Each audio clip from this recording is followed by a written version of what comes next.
నా పేరు ఇందు.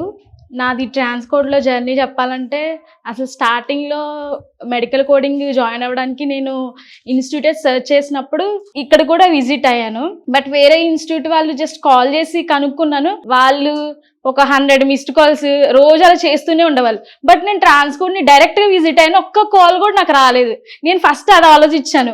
అసలేంటి నార్మల్‌గా బయట ఇన్‌స్టిట్యూట్ వాళ్ళు ఇంత కాల్ చేస్తున్నారు. నేను ట్రాన్స్‌కోడ్ డైరెక్ట్‌గా విజిట్ అయ్యాను. ఒక్కసారి కూడా కాల్ చేయలేదు నాకు మెడికల్ కోడింగ్ జాయిన్ అవ్వమని అని అనుకుని దాని తర్వాత ఇక్కడ సబ్జెక్ట్ ఇలా ఉందని జాయిన్ అయ్యాను.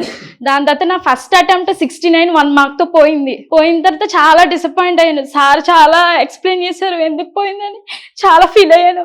దాని తర్వాత మళ్ళీ పిలిచి మాట్లాడారు. 1 వీక్ స్టడీ ప్రోగ్రామ్ కూడా ఇచ్చారు. దాని తర్వాత ఎలా కరెక్ట్ చేసుకోవాలి ఏంటి అని కూడా చెప్పారు. దాని తర్వాత 87th ఇప్పుడు నా సెకండ్ అటెంప్ట్ క్లియర్ చేశాను. Thank you so much sir, thank you so much. నేను ట్రాన్స్‌కోడ్‌లో ఇదే చెప్తాను, సార్ మంచి నాలెడ్జ్గా చెప్తారు, ప్రతిదీ అర్థమయ్యేలాగా. ఎంత ఎమోషనల్ అవుతున్నానంటే నాకు ట్రాన్స్‌కోడ్ చాలా ఇచ్చింది. Thank you so much sir.